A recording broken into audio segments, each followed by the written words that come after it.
Now, the ego is one of the most fundamental aspects of human technology. And growing up, I heard a lot of confusing and mixed and negative things about the ego. Even now, to say that someone is in their ego is usually an insult. To say someone is egotistical is an insult. And this is a little bit odd because the people who are saying that someone is egotistical are saying that from their ego. And so let's take a little bit of a look at, growing up, I heard things like, that's your negative ego.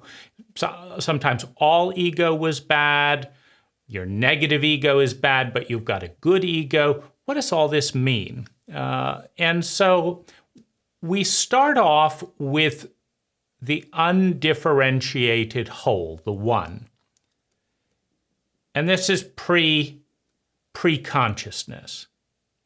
And in order to have an identity, what defines the identity is separation. If I have no separation from the whole, then I cannot be I. So the identity is a pattern of thinking, feeling, speaking, doing, and being that is distinct from other patterns of thinking, feeling, speaking, doing, and being. And as a distinct pattern, we say, this is me, I'm this pattern. I think these things, I feel these things in response to those thoughts. I do these things. I am this way. This is my being, my body, my tone, my sound. That's me. That's your body, your tone. That's you. And so we have an identity. And for the identity to exist, we have to have a little bubble inside the bigger bubble. And then we have to differentiate the pattern. Now, the area this gets tricky is that the delineation is ultimately an illusion. Now, what I mean by that is every single thing, including every single person, emerges out of, in our paradigm, the Big Bang.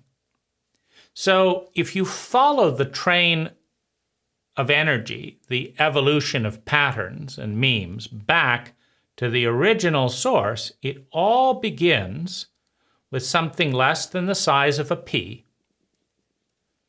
And everything that is today, including you, including me, comes out of this little tiny thing, less than the size of a pea. And then poof, we have the Big Bang and expansion. Now, if you look at a smaller model of the universe, we might take a tree. So we could say that there was a little seed and water, light, air, warmth reaches a certain temperature and poof, the seed cracks open. And a little couple of leaves come out. It's usually 2 leaves, that first come out. And so they then grow into their 2 leaves, and then they grow, and then they grow. And as an oak tree grows over time, you will see it branch off. So there's a main trunk, and then it'll go to the left and to the right, and then to the left and the right, and the left and the right. And then there's all these little leaves out here. Now, if you were to say, is this leaf a part of the tree? Does the leaf have a relationship with the seed? Well, of course. It all comes from the same place. Every part of that tree is interconnected with every other part of the tree. And so if we look at the universe or the multiverse as a giant tree of expansion in all directions, one of the things that's been happening over the last 24 billion years is specialization. This gas forms into this gas, and then this one splits into this, and then this gets denser, and then you start combining things. You take a little bit of this, and you combine it with this, and you get this third energy. The mating process, whether it's human beings or chemicals or atoms or molecules, you take these two different patterns, you bring them into proximity together, and some of them alchemically lead to a third pattern. Then you have this third pattern, and then you have this third pattern over here, and they mate together, and some of them lead to yet another pattern. And this is basically life's technique for an endless amount of variety, an endless amount of creativity. Life is just going gangbusters at creating and combining and experimenting. And yet it all comes down to the seed, the base. It all starts with that big bang. It all starts with the tree. Everything emerges from this point. So mathematically speaking, like you take a billionaire's fortune. Well, it started, I got my first $10 doing this, and I bought myself, a calculator and a notepad, and then I worked out some things, and then I went and got $20 here, and I, spent 10 here, and then I put the $20 into this, and you can watch a money tree evolve out of an initial moment, an idea. I could be an entrepreneur. I could start a company. And then 20 years later, billions of dollars later, it all goes back to that seed. 24 billion years later, it all goes back to the Big Bang. But a scientist that's doing the math, that's following any thread or equation, can follow any of these things all the way back to the source. And the same is true with us. Anyone doing the math can say, well, you're part of this cult. And this cult migrated from over here.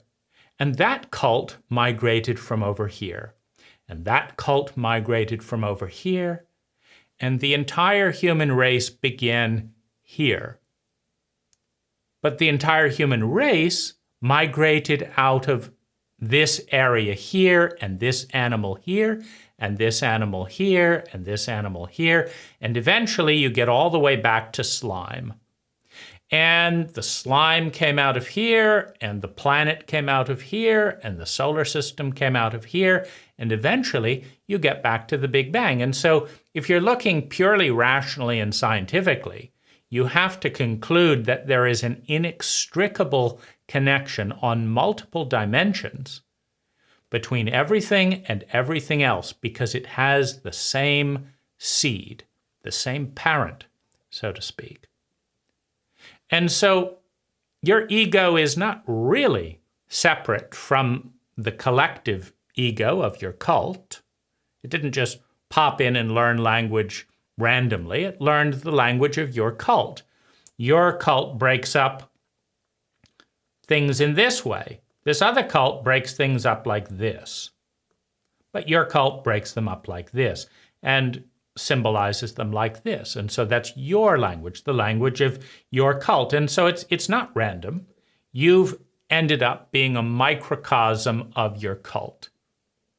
And your identity, this is me, that's not me, is largely defined by blocking out most of those roots. So while our language can be traced back thousands upon thousands of years, while our memes can be traced back thousands of years, in order to say this is me and that's not me, we block all that out. We block our history out. the history of our becoming. It's all blocked out. I'm not an animal. I'm not a tree. But try and live without the oxygen provided by the tree. Try and live without the nourishment provided by the animals. Well, I'm a vegetarian. Okay, who shits on the plants in order for you to eat the vegetables? So it's all connected. Every one of us is connected to everyone else ancestrally, and every species is connected to every other species ancestrally, and every planet is connected to every other planet ancestrally. Every galaxy, every universe, it all goes back to the seed. That's the truth. The illusion is this is me, and all that's not me. I'm the one who does this and this and this and looks at all of that through these eyes, these patterns of thinking, feeling, speaking, doing, and being. So the identity could be called a limiting shield, where we step inside a circle, and then everything outside that circle we say, that's not me. And everything inside the circle we say, that's me. But the reality is everything in here connects to everything out there by multiple mathematical threads. So the ego is the boundary between the me that's in here and the me that's out there. It's the same kind of illusion that you have in a country, because if you look at what a country is, it is an artificial boundary, an identity that says this is us and this is not us.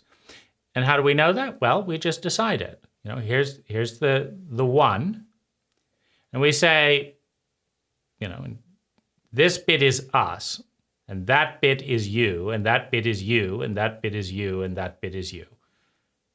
And we're not you. This is us, and that's you. So we say that, but does the wind pay attention to these boundaries, or does the wind acknowledge the unity of the planet? How about the rivers? Do they just stop flowing at the... How about the animal migrations? How about disease? Does anything whatsoever honor the fictitious language-based barriers we use to divide the species up into cults called countries? We eat like this, we talk like this, we don't eat like this, we don't talk like that. This is us, that's you, and we're going to defend us against you. We're going to attack you to grow us. So you have these patterns, identities, that are growing. Now, you can see the destructive aspect of this kind of mirroring, kind of, you know, circular lens here. It'd be kind of like, you know, if we put on a monocle and then we look at this hand and we say, this is us. And then we look at the other hand, we say, that's not us. This is us. We're the left hand. We're not the right hand. And so the left hand is going to go to war with the right hand. It's kind of like that. We're part of one organism. The organism spit out people that dressed like this over here and people that put out a finger like this here and another finger like this here. But it goes back to the same thing. So there is something, the danger of the ego is that when we believe the illusion created through language and identity, we can then fight parts of ourselves with no idea that it's us, because the ego is defined by blocking out 99% of its connection to everything. You know, so an ego can cut down a tree in a Western cult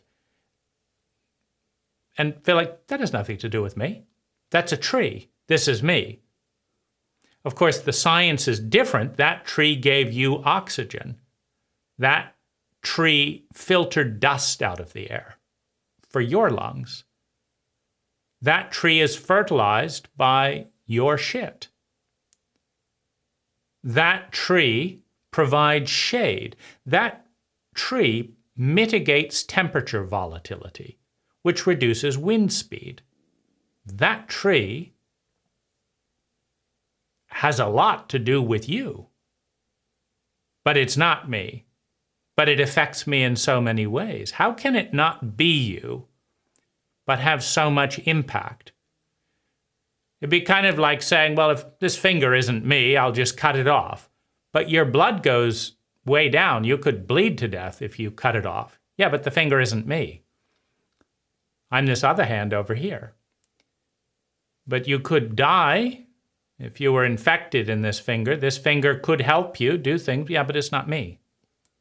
So there's a dissociation that can be destructive in its leading to sociopathic behavior. Because it's not me, I do not value it, basically, comes, I think, where a lot of the danger comes in. But in order to be a you, to have an identity, you've got to block out most of reality and pretend it has nothing to do with you. Like you can pretend that the moon, nothing to do with me. Well, it affects the tides. And of course, the farther bits are away, some star 10 light years away, that's never going to have any impact. But the mathematical formula, the root code of all that is, that wrote that star into existence, is the same root code that wrote you into existence. So in that sense, you emerge out of that code and it emerges out of that code. You are linked by an ancient code, a mathematical code, a biological code, a scientific code that allows you to understand what's going on light years away because you understand what's here because there's a shared code. And that is something we don't understand in our tunnel vision. The ego could be considered a form of tunnel vision, where in truth, things ripple out in an interconnected ecology with everything. But we stop the vision of that awareness by cutting out our attention on 99.9% of the larger ecology that we say, for purposes of differentiation, for purposes of human consciousness, are not me. I mean, I guarantee you the Earth doesn't treat our blood as different nitrogen than a rat's blood. If someone dies and is buried in the ground, their blood produces nitrogen. You're part of the ecological system. You can say, no, I have nothing to do with animals, that's a rat. You can say that, but the science speaks otherwise. So then, if I am basically a pattern of energy that blocks out other patterns of energy, number one, and two, if I've constructed my identity usually it's to mirror the cult that I belong to. I'm this country, and we do things like this, and other people do things like this. Then the question is, first of all, what are we all about as parts of the ecology that identify, that think that we are separate from the ecology? What are we about? Well, we descend into the kind of consciousness constructed by language. And language is also a lot of what we use to differentiate ourselves from the vastness, from the oneness, from the ecology that we belong to and emerge out of and participate in creating. We pretend that we are separate. And yet we are innately a part. Every single thing that we do affects the entirety of the ecology to some degree. We leave the planet, the weight of the planet changes by a couple 100 pounds. There is a mathematical correlation between all movement and change. So, is the ego good, bad? Well, it is what it is. It's an illusionary construct of isolation and identity through which we have the experience of relating to the larger ecology within the paradigm of separateness. And this creates feelings of loneliness, isolation, because we were one and now we're separate. As we look through our little eyes, we seem to be different than this and this and this. We're different than all these things. We notice these differences with words. That's 55% blue. This is 85% blue. I'm a light blue. You're wearing a dark blue. This is a this is a that, this is a this is a that, and I'm not this and I'm not that. And so you break the whole into pieces. Well, regardless of what egos are about and why they're emerging and all of that, we're emerging out of the underlying ecology that gave birth to us. Our ancestors go all the way back to the Big Bang. And the future will be and is being shaped by our presence as part of the ecology. So, as part of the ecology, we have a guidance system. Every human being wants to feel good. Every human being wants to avoid feeling bad. Okay? So, the ego in and of itself has a certain amount of innate separation, a certain amount of innate loneliness, a certain amount of innate pain. Pain is the separation from and the longing for something. And as an ego, we feel separate from everyone else because we've separated ourselves from everyone else in order to experience being an ego, being a separate self.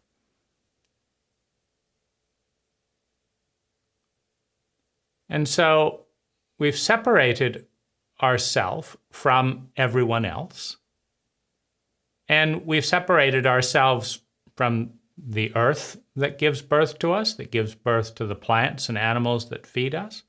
We've separated ourselves from animals, from the sky, from this. We feel separate from just about everything, and we feel separate from the sense of the creator or creation.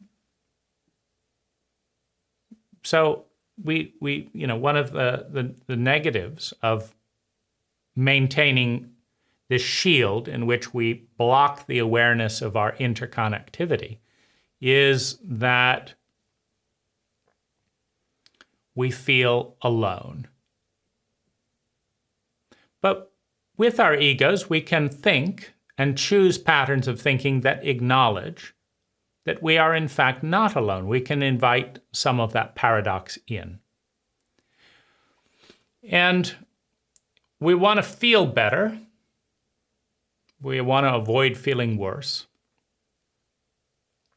And so you could say that a good ego, a constructive ego, is helping you go in that direction.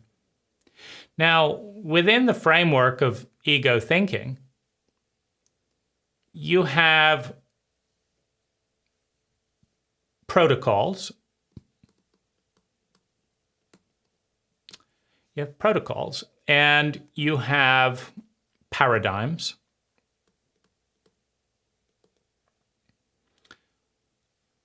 You have beliefs.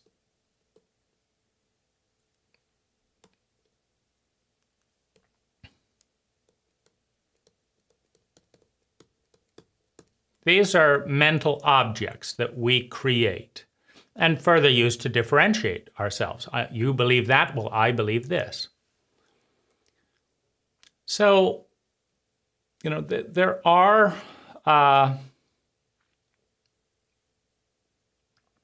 beliefs that can bring healing of some of that separation and bring some well-being.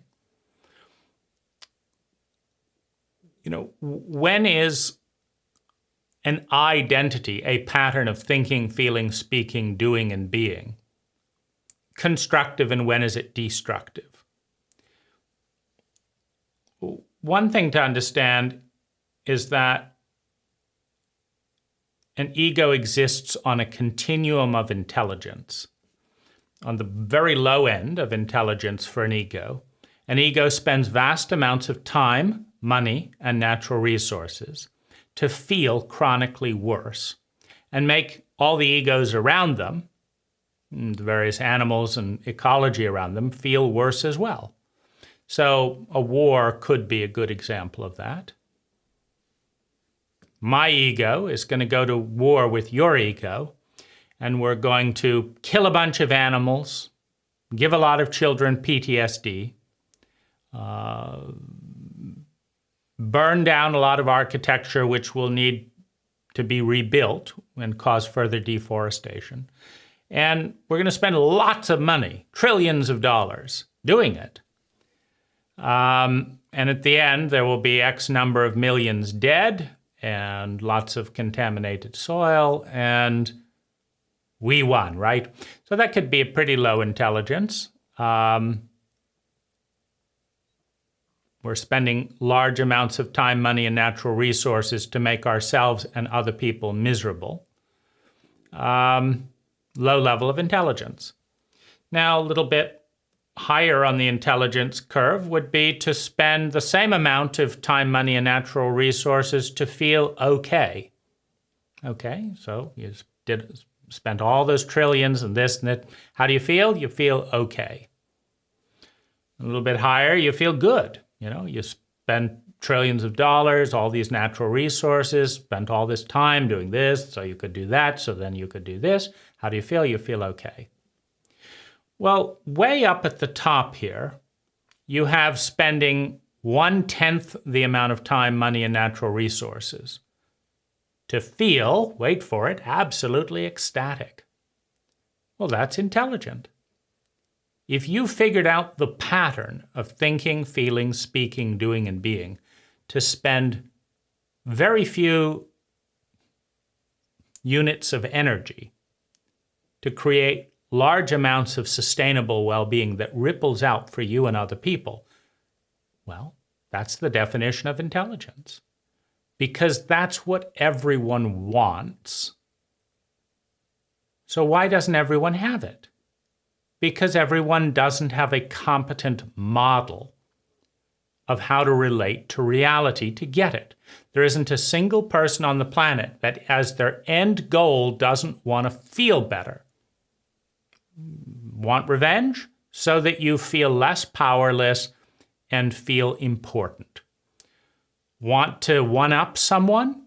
So that you feel less shame-based and feel smart. You want to feel sustainably better, and you want to avoid feeling worse. So your intelligence will determine how well you do that. Everyone wants it, but not everyone knows how to do it. Someone who's very intelligent knows how to do it gracefully, reliably, most of the time, and consumes very little energy. So that's the kind of the gradient of competency. You're somewhere on that gradient. Now, every ego Every pattern of thinking, feeling, speaking, and doing and being is flawed in the sense that it is ultimately an illusion, number one. Number two, it's flawed because it's too simple. Your illusionary map of the world, composed of language and distinctions, is too simple to deal with the actual reality of trillions upon trillions of atoms and subatomic particles doing all kinds of things you don't know half of. And one of the biggest pitfalls for an ego that's frightened of the unknown and frightened of incompetency is to pretend that it knows what's going on. Everything that I'm saying is complete and utter nonsense. It's just made up. I don't have a clue what's going on. And neither do you. But what you do have is a relatively crude model of what's going on that helps you generate a certain amount of sustainable well-being per unit of energy invested. And that's your ego, your identity, your pattern of thinking, feeling, speaking, doing, and being in a given ecology that is usually somewhat up to you. You know, if you do certain things in one culture, it's rewarded. You do the same thing in another culture, it's punished. So it's not, which is one of the reasons you cannot separate the individual from the cult or the ecology. If you're in a volcano and you decide you don't like the heat shielding jacket, you're a free person. No one's going to tell you what to do. You take off the heat shielding jacket and you burn. Okay? You're on the beach. You take off the heat shield jacket. You do the exact same thing and you feel great. You get to swim. So things are not good or bad in absolute. They are in relationship with three things. One, the underlying natural ecology that we emerged out of and are still a part of. The other is the cult ecology that we emerged out of and are still a part of. And the other is the pattern itself. So, is this good? Is this bad? Now, the other metric is relative to what? Because if we understand that, we cannot track the whole fully. So what we do is we create a heuristic model of reality that we can keep track of. That's not too hard to grasp, is it? You take 21 trillion subatomic particles and you reduce it into work-life balance, then you make a few distinctions, my romantic relationship here, my job here, my kids here, my personal health, my finances, my community. Okay, these, I can keep track of that. Now, it's a complete lie. It's a complete lie. How do your kids not have lots to do with your romantic relationship? They're not separate. But we can't be conscious of something unless we break it into parts. And hopefully the parts are somewhat useful, but none of the ways we carve up reality is perfect. It's just a model, and a relatively simple model because we don't have the bandwidth, we don't have the RAM in computer language to run thousands of models simultaneously. Just like your computer crashes if you try and run 30 or 40 high bandwidth video games at the same time. I've just got one monitor. There's that. I can't do it. Well, is that all the models of video games you could be playing? No. It's just the limits of the machine. our brain cannot track numbers. Most people cannot even remember a 30-digit number, 28, 38, 42.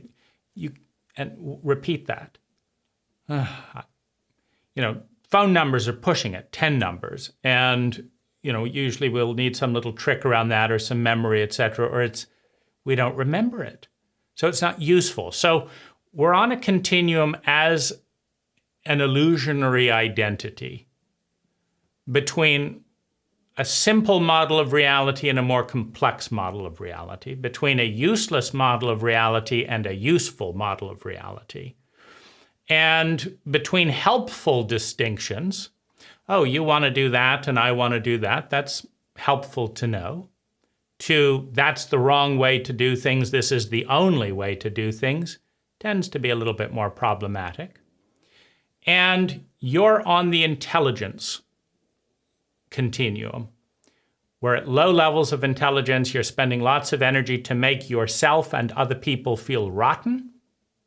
And on the high levels of that, you're spending very little energy to feel great and help other people feel great sustainably. We're not talking cocaine and amphetamines here. We're talking exercise, diet, yoga, the things that you do them and you feel good now, and then you feel even better later. That's sustainable well-being versus a bit of crack cocaine. Oh, it feels good for now, for about 10 minutes, and then it feels bad 10 months down the road, a year down the road. Where did all my money go? What happened to my job? What happened to my kids? It feels really, really bad. Well, that's on the continuum of intelligence. So what's good ego and what's bad ego? Well, first of all, it's relative to what? There is no perfect ego. In the larger sense of things, there's problems with the illusion of separation, and there are benefits with the illusion of separation. So some pros and cons there. And then, is this a good bit of my ego? Should I be proud of this, or is that is that bad ego? Am I being too egotistical? Well, you need a measurement of where you were before, because going back to that billionaire, if the billionaire is going from $10 to $20 in net profit a day, starting out mowing lawns, whatever, well, he's making progress. That's a 50% return on investment or 100% return on investment day over day. Oh, investors kill for those kind of profits. 100% return on investment day over day. You just went from $10 in one day to $20 in the next day. Now, if you can keep that up, if you can go to $40 and $80, I mean, that's nirvana if you're an investor. But what if you went from $10 trillion in revenues down to $1 billion, and from $1 billion down to 80? You see, that's not good. You're losing 99% of your revenue in a matter of days. That's a disaster. You see, so it's about where you're starting from. So you need to know where you are. How much energy, time, money, and natural resources are you spending to get here? How good are you feeling? Mentally, emotionally, physically? How good are you helping other people to feel? Mentally, emotionally, physically? How good are your finances? What's your practical impact? Is your job bringing value to other people or just paying the bills? So you have a starting point, and the starting point is always here. So what's negative ego? Since it's your starting point, your pattern of thinking, feeling, speaking, doing, and being, it's here. So to go backwards, to be negative, so to speak, is to deduct well-being relative to where you are now. you're falling behind. You're losing market share. You're becoming more depressed. So that's a backward trend. Now you've got two different approaches, because remember, what is valued and appreciated in one place is punished and illegal in some other place. So, and it's not always clear, by the way, that cults are intelligent. In fact, it's quite clear that they're not.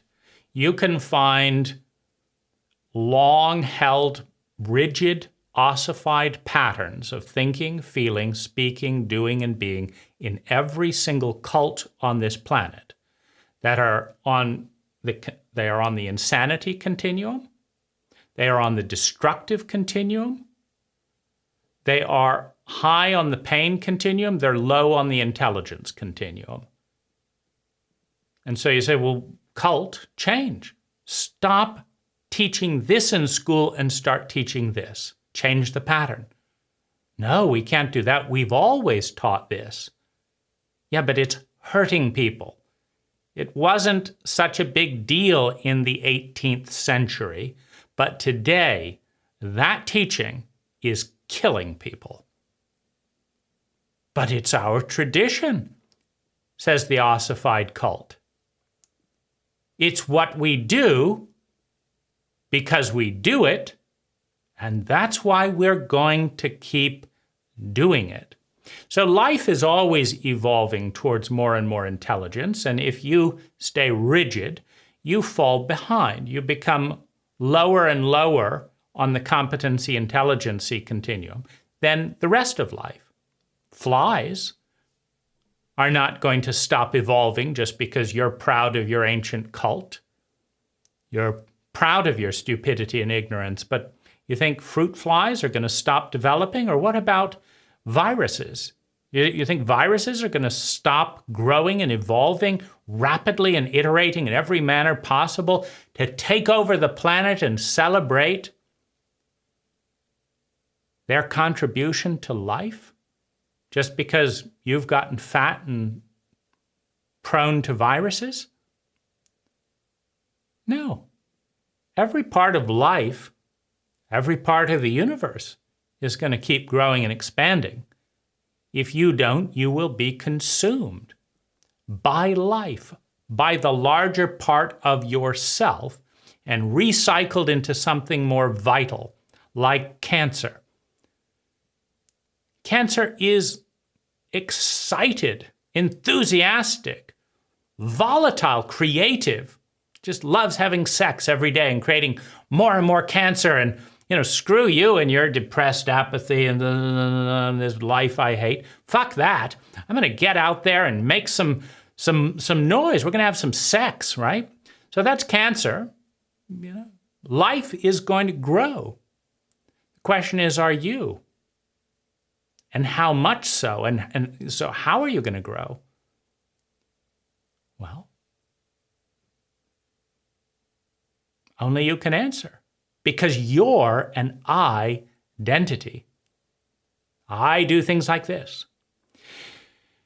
So if you stay still, your identity is destructive because everything else is growing. If you consume more energy to feel worse and make other people feel worse, your ego, your identity, is destructive because you're going backwards on the intelligent continuum. But if every day, if every year, you are a little bit more efficient at conserving time, money, and natural resources, and leveraging it a little bit more intelligently to create more sustainable well-being than the mediocrity of the average cult member. That's all mediocrity is, the average. So if you're punching above average in the delivery of sustainable well-being, well then, you're making progress. And it's not it's not the rigidity of the form that's healthy. It's the movement from a cruder, less intelligent form and a cruder, less intelligent identity to what? A more refined and competent form of identity, where I bring more well-being to myself and others with time. That's evolution. And if you will sublimate the dogma of your identity and understand your interconnected role with all that is, and understand the continuum of life that you're a part of towards grace, towards balance, towards symmetry, towards more and more sustainable well-being for yourself and those around you, rippling out indefinitely, including the ecology that is your foundation and your birthplace and your birth. Your ecology is your birth. You are that ecology. And that ecology has given birth to you and sustains you every day. As you move in that direction, it is the movement that is constructive. It is the ossification that is destructive. There is no book. There is no truth. There is no perfect cult that 1,000 years later will not be the enemy of the evolution of its people. Because there's always a better system. And life is about the flow, is about the growth from one model of reality to a more intelligent model of reality. From one way of doing things to a more competent way of doing things. And one of the things that is absolutely critical for a 10x transformation of human identity is traumatic literacy. If you become competent at understanding trauma, preventing trauma, repairing trauma, and post-traumatic growth, and you spread that meme, you will stop fearing the unknown. And so you will stop fearing change. You will stop fearing death. There is no death.